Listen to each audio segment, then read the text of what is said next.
హరి ఓం శ్రీ గురుభ్యో నమ. హరి ఓం. మన మిత్రులు ఒక మంచి ప్రశ్న అడిగారు. ఏంటి ఆ ప్రశ్న అంటే, ముస్లింలు మసీదుకి వెళ్ళి నమాజ్ చేస్తుంటారు, తప్పనిసరిగా చేయాల్సిందే. క్రిస్టియన్స్ చర్చికి వెళ్ళి ప్రార్థన చేస్తుంటారు, తప్పనిసరిగా చేయాల్సిందే.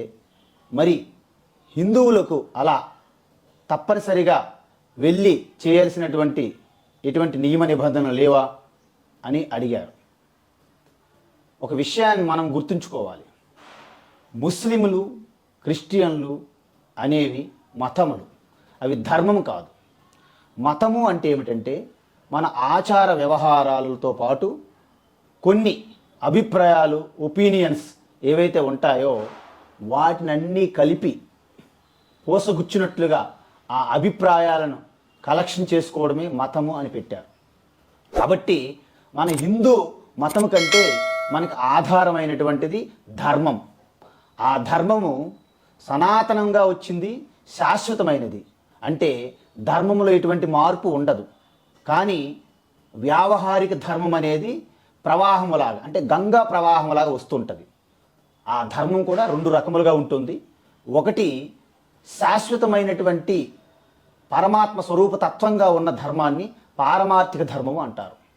మరి వ్యావహారికంగా దేశకాల పరిస్థితులకు అనుగుణంగా మనం వ్యవహారం తీరు, అంటే మన తల్లిదండ్రులకి మనకు ఉన్నటువంటి ధర్మం శైలి అలాంటిది. భార్యాభర్తలు, గురు శిష్యులు, సమాజం యందు మన ధర్మము, కర్తవ్యము, వీటన్నింటినీ నియమాలుగా చెప్పేదే వ్యావహారిక ధర్మము అంటారు.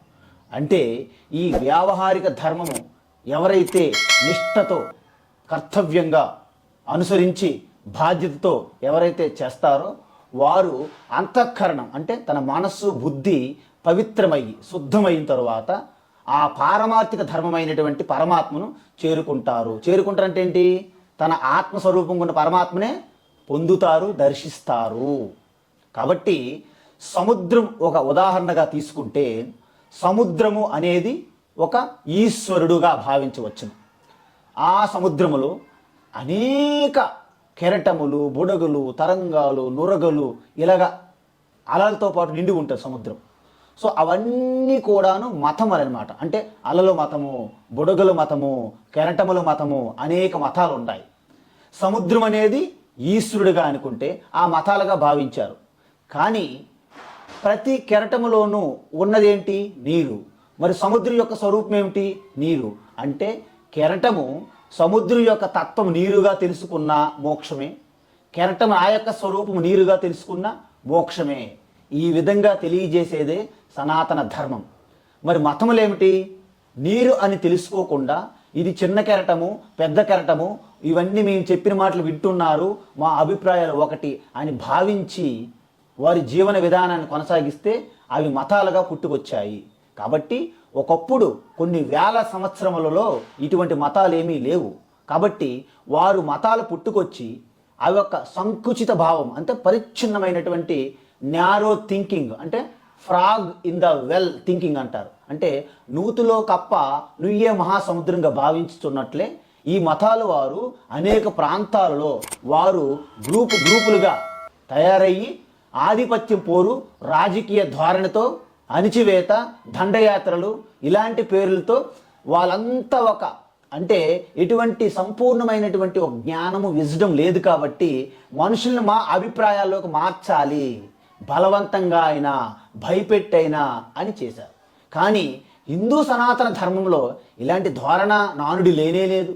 కొన్ని వేల సంవత్సరంలో ప్రతి ఒక్క ప్రాణి స్వేచ్ఛాజీవి, తాను ఎప్పుడు కూడాను వ్యావహారికంగా తన జీవితం సాగించి ఎటువంటి మార్గంలో ప్రయాణించి నేను అత్యంత పవిత్రుడిగా మారి తద్వారా ఆ ఈశ్వరుని యొక్క స్వరూప తత్వజ్ఞానం తెలుసుకొని మోక్షం పొందాలని వచ్చినటువంటి ఆ శాస్త్రమే వేదము.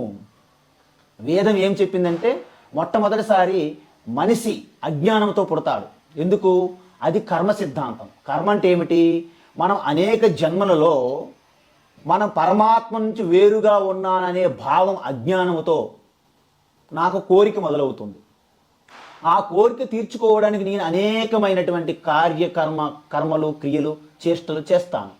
సో వాటి వల్ల నా రాగద్వేషాలు పెరుగుతూ అవి సంస్కార వాసనలుగా మారి అది నా అంతఃకరణం నుండి ఈ శరీరం విడిచిపెట్టిన తర్వాత అది నా యొక్క కర్మకి యాడ్ అవుతుంది. దాన్నే సంచిత కర్మ అంటారు. అందువలన శరీరం విడిచిపెట్టినంత మాత్రాన నా జీవన యాత్ర ఆగిపోలేదు. మళ్ళీ ఆ సంచిత కర్మ నుండి మరికొంత కర్మ అంటే ప్రారబ్ధ కర్మ అంటారు. అంటే ప్రారబ్ధ కర్మతోనే శరీరాలు వస్తాయి అని అర్థం. అందువలన ఏ ప్రారబ్ధ కర్మతో మనకైతే శరీరం వచ్చిందో అది పుణ్య పాపాల మిశ్రమము. ఆ పుణ్యం ఎక్కువ ఉంటే సుఖము, పాపం ఎక్కువ ఉంటే దుఃఖం కలుగుతూ ఉంటుంది. అందువలన కొన్ని పుణ్యపాపాల వలన సుఖ దుఃఖాలకు మనం ఎంత ప్రయత్నించినా మనము బయటపడలేము కొన్నిసార్లు. అయితే మీకు ఎక్కడ మరి బయటపడే మార్గము ఒకటి ఉన్నది. ఏమిటది?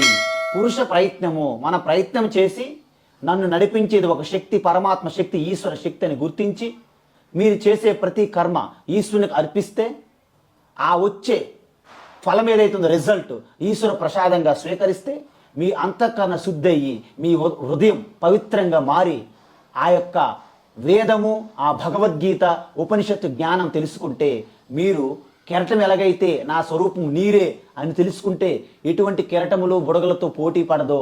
ఎందుకంటే తను నీరుగా స్వరూపంగా తెలుసుకుంటే ఎలాగైతే మోక్షం పొందుతుందో అదేవిధంగా ప్రతి ప్రాణిలోనూ అణువణువు సృష్టి అంతా పరమాత్మ వ్యాపించి ఉన్నాడు. పరమాత్మ కోసం నేను మరణించాల్సిన అవసరం లేదు, ఎక్కడ పరంధామ పరలోకం ప్రవేశించడానికి ఎటువంటి ప్రయాణాలు అక్కర్లేదు అనే జ్ఞానం మీకు బోధపడుతుంది. ఆ జ్ఞానం తెలుసుకొని ఆత్మదర్శనమే ఈశ్వర దర్శనంగా దర్శించినటువంటి ఋషులు, యోగులు ఇప్పటికి కూడా ఉన్నారు. ఈ మధ్య కాలంలో రమణ మహర్షి, రామకృష్ణ పరమహంస లాంటి వాళ్ళు కూడా మీరు విని ఉంటారు. వివేకానందుడు, బుద్ధ భగవాను, శంకర ఇలాంటి ఎంతోమంది, ఆనందమయ మాతాజీ, చూడాల, మధాలస ఇలా ఎంతో స్త్రీ నారీమణులు కూడాను ఆ యొక్క ఆత్మ సాక్షాత్కారాన్ని ఈశ్వర సాక్షాత్కారంగా పొందారు. అందువలన హిందూ సనాతన ధర్మమునకు ఒక రోజని, ఒక తిథి అని, ఒక కాలమని, ఒక ప్లేస్ అని అంటూ ఏమీ లేదు. ఎందుకు? మొత్తం యావత్ సృష్టి అంతా పరమాత్మ స్వరూపమే. ప్రతి క్షణము బ్రహ్మక్షణమే, ప్రతి క్షణము ఈశ్వర దర్శనమే, ప్రతి కాలము ఈశ్వర దర్శనమే. అందుకే సనాతన ధర్మములో ప్రతి రోజుకి ఒక ప్రాముఖ్యతతో ఏదో ఒక దేవి దేవతకి ముడిపడి ఉన్నట్లు మనం గుర్తిస్తుంటాము. అందువలన సనాతన ధర్మంలో ఉదయం లేచినప్పటి నుండి ఈ భూమి మనకి సకల ఆధారంగా ఉంటుంది. అందువల్ల భూమిపైన అడుగు పెట్టేటప్పుడు కూడా మనం క్షమ అడుగుతుంటాము, ప్రార్థన చేస్తాము. అదేవిధంగా నీరు కూడా జీవనాధారము, నీటికి మనము పూజ చేస్తాము, ఆరాధిస్తాము. అలాగే అగ్ని, వాయువు, ఆకాశం, సర్వ ప్రకృతి కూడా మనకి ఈశ్వర స్వరూపమే. కాబట్టి సనాతన ధర్మం అనేది అణువణువు కంకరలో శంకర స్వరూపం అనేది విరాజిల్లుతుంది, రాజమానంగా ఉన్నది. కాబట్టి సకల ప్రాణులకి మనం ఆత్మస్వరూపంగా ఈశ్వర స్వరూపంగా దర్శించడమే అహింసా పరమో ధర్మ. ఈశ్వర సర్వభూతాన హృద్దేశేర్జున తిష్టతి.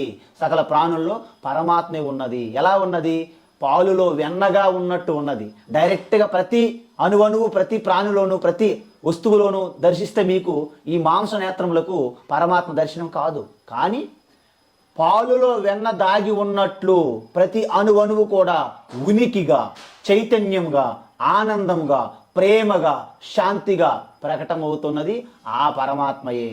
అందువలన ఒకే సూర్యుడు 10 బకెట్లలో నీళ్లు నింపి బకెట్లు పెడితే ఒకే సూర్య ప్రతిబింబము 10 బకెట్లు ఎలా పడుతుందో ఒకే పరమాత్మ అన్ని ప్రాణుల్లోనూ ఆత్మస్వరూపంగా విరాజిల్లుతున్నది. ఈ తత్వం తెలుసుకున్నవారు మోక్షం పొంది ఆత్మారామ ఆనందరమణగా ఉంటారు.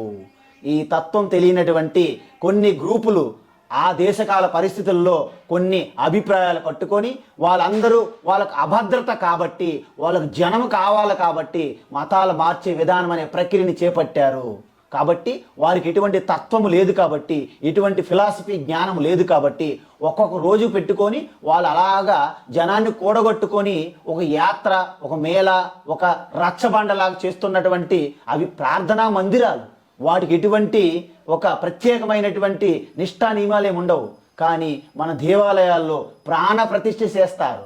అంటే మనం ఒక పసుపు తీసుకున్నా మనకు అది పసుపు ముద్ద కాదు, అది గణేష్ భగవానుగా పూజ చేస్తాం. ఒక సాలగ్రామ్ తీసుకుంటాం, అది సాలగ్రామ్ రాయి కాదు, అది సర్వం సృష్టి వ్యాపించున్న విష్ణుగా మనం భావించి పూజ చేస్తాం. ఒక శిలాఖండం తీసుకుంటాం, అది కేవలం శిలాఖండం మాత్రమే కాదు, అండపిండ బ్రహ్మాండం అంతా వ్యాపించి ఉన్నటువంటి ఆ శాంత స్వరూపమే శివ పరమాత్మగా మనం పూజిస్తాము. అంటే చెట్టు, రాయి, అసలు ఏ ఆకారమైనా ఏ రూపంలోనైనా మీరు ఎప్పుడైతే పరమాత్మ స్వరూపం దర్శించగలుగుతారో యావత్ బ్రహ్మాండం అంతా ఈశ్వరం, అదే ఈశ్వర దర్శనం. ఆ ఈశ్వర దర్శనమే కనులు తెరిస్తే ప్రకృతి అంతా ఈశ్వర స్వరూపమే, శివశక్తి స్వరూపమే. కనులు మూస్తే ఈ శరీరం, ఇంద్రియం, మనసు, బుద్ధి శక్తి అయినప్పుడు ఆత్మస్వరూపమే శివ. కనులు మూసుకునే శివశక్తి స్వరూపము, కనులు తెరిచిన శివశక్తి స్వరూపము, అదే మోక్షము. కాబట్టి మనకి క్రైస్తవులు, ముస్లిములు ప్రతి ఒక రోజున మసీదుకి, చర్చికి వెళ్ళి చేస్తున్నారంటే వాళ్ళకి ఇంకా పూర్తి స్థాయి మన ధర్మం యొక్క రహస్యం ఇంకా బోధపడలేదు. ఎందుకు? మన సనాతన ధర్మంలో మన వాళ్ళకి ఎవరికి బోధపడలేదు. ఎవరో కొంతమంది ఈ సత్యాన్ని గ్రహిస్తున్నారు. మిగతా వాళ్ళంతా కూడాను, మన వాళ్ళు కూడాను ఈ అంధ అనుకరణతో గొర్రెల్లాగా తిరుగుతున్నారే తప్ప మన హిందూ మతమని చెప్పుకున్న వాళ్ళు ఎవరికి కూడాను ఈ రహస్యం బోధపడదు.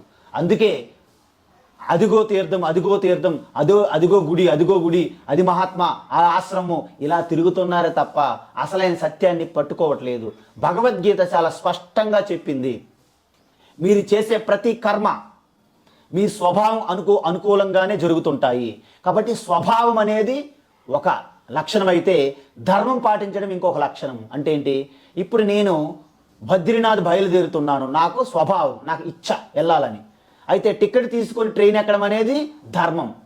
కాబట్టి నీ స్వభావము, ధర్మాన్ని నువ్వు పాటిస్తే స్వధర్మం అంటారు.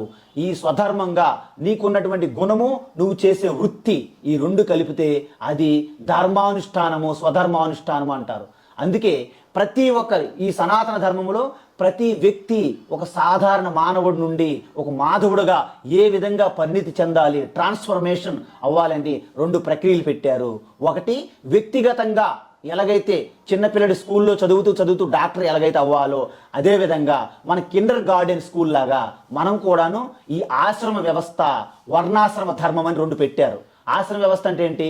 స్టూడెంట్, విద్యార్థి దశ, తరువాత గృహస్థ దశ, మూడోది వానప్రస్థ దశ, నాలుగోది సన్యాసం. ఈ 4 స్టేజుల్లో జీవించే విధానాన్ని ఆశ్రమ పద్ధతి అంటారు. తరువాత మనకిన్ని సమాజానికి మనము ఎలా ఉండాలి అనేది చెప్పేది వర్ణ వ్యవస్థ అంటారు. వర్ణ వ్యవస్థ అంటే కుల వ్యవస్థ కాదు. వర్ణ వ్యవస్థ అనేది నీకు ఉన్నటువంటి గుణము, నువ్వు చేయగలిగినటువంటి వృత్తి ధర్మానికి ఈ గుణము అండ్ కర్మ, గుణకర్మ విభాగశః, చాతుర్వర్ణ్యం మయా సృష్టం గుణకర్మ విభాగశః అంటారు. అంటే మనకున్నటువంటి గుణము, ఆ గుణముకి ఆధారంగా చేసే వృత్తి ప్రకారంగా వర్ణ వ్యవస్థ వచ్చింది. అందువలన ఈ సమాజం అంతా 4 వర్ణములుగా విభజించడం జరిగినది. ఎందుకు?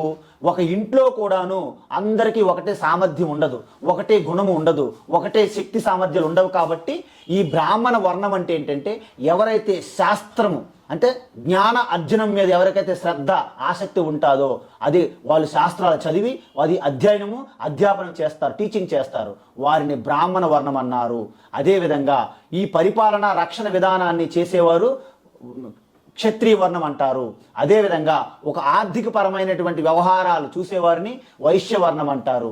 అదేవిధంగా అందరికీ కూడాను ఆ సేవ అంటే సర్వీస్, లేబర్ క్లాస్, దాన్ని శూద్రవర్ణం అంటారు. దీని ప్రకారంగా ఒక ఇంట్లో కూడా 4 వర్ణములు ఉండొచ్చు, ఒక వ్యక్తిలో కూడాను 4 సమయములలో 4 వర్ణములుగా ఆయన ప్రవర్తించవచ్చును. కాబట్టి ఈ రహస్యాన్ని తెలుసుకొని ఈ రెండింటిని ఎవరైతే సమతుల్యంగా అంటే వ్యక్తిగత ఆశ్రమ వ్యవస్థలోను అదేవిధంగా వర్ణ వ్యవస్థలోను చాలా చక్కగా అనుష్ఠానం చేసి దాని నుండి ఉత్తీర్ణులైన వారు కర్మయోగం అంటారు. కర్మయోగం అంటే ఏంటి? మీరు చేసే ప్రతి పని కూడా ఒక ఈశ్వర శక్తి నడిపిస్తున్నది. కాబట్టి ప్రతి ఒక్కటి ఈశ్వరుడి పూజా భావంతో, వర్షిప్, అర్చన భావంతో చేస్తే ఆ వచ్చే రిజల్ట్ ఏదైతే ఉందో ఈశ్వర ప్రసాదంగా తీసుకుంటే మీ అంతఃకరణ శుద్ధి అవుతుంది. తద్వారా భగవద్గీత, ఉపనిషత్తులు లాంటి శాస్త్రం గురుముఖము ద్వారా మీరు తెలుసుకుంటే అదే చింతనం చేస్తూ నిధిధ్యాసనం ద్వారా మీ స్వరూప దర్శనం కలుగుతుంది. ఇది మానవ జన్మ యొక్క అంతిమ ప్రయోజనం. కాబట్టి హిందువులకి ఏ రోజంటూ లేదనేది ఏమి లేదండి. ప్రతి క్షణం కూడా పూజాభావంగా చేసే ఆ అపురూపమైనటువంటి అద్భుతమైనటువంటి ఆ తత్వాన్ని మనకు ఉన్నది. మనకి వేదములు, ఉపనిషత్తులు, భగవద్గీత ద్వారా మనకు అందించబడినది. వేదములు అర్థం చేసుకోవడం కష్టం కాబట్టి మళ్ళీ సాక్షాత్తు ఈశ్వరుడే ఒక అవతారంగా జగద్గురువుగా వచ్చి అర్జునుడికి నిమిత్తంగా చేసుకొని లోక కళ్యాణం కోసం మరొకసారి వేద సారాంశాన్ని భగవద్గీతగా మనకు చెప్పడం జరిగింది. కాబట్టి భగవద్గీత అనేది ప్రపంచంలో దీనికి సమానమైనటువంటి రెండవ గ్రంథం కానీ రెండవ శాస్త్రం కానీ ఇంకా ఏమీ లేదు, నా భూతో నా భవిష్యతి. కాబట్టి భగవద్గీత తత్వం తెలుసుకున్న వారికి ఎటువంటి మతాలు, ఎటువంటి దేశకాల పరిస్థితులు, ఎటువంటి వ్యక్తులు, ఏ దేశము, ఏ ప్రాంతము, ఏ భాష, ఆడవాళ్ళ మగవాళ్ళ ఎటువంటి భేదము లేదు. భగవద్గీత మొత్తం ఈ యొక్క బ్రహ్మాండం, ఈ జగత్తులో ఉన్న సమస్త మానవాళికి కూడా భగవద్గీత తత్వాన్ని తెలుసుకుంటే స్టూడెంట్లుగా ఉన్నవాళ్ళు అద్భుతంగా రాణిస్తారు, వ్యాపారంలో ఉన్నవారు కూడాను అద్భుతంగా రాణిస్తారు, గృహస్థులుగా ఉన్నవారు అద్భుతంగా రాణిస్తారు. అంటే ప్రతి వ్యక్తి తన యొక్క శక్తి సామర్థ్యాన్ని 10 రెట్లు 100 రెట్లు ఎక్కువ చేసి ఆ రిజల్ట్ని ఎక్కువగా వచ్చే విధంగా భగవద్గీత ఒక అద్భుతమైనటువంటి ఒక టెక్నిక్స్ చెప్తుంది.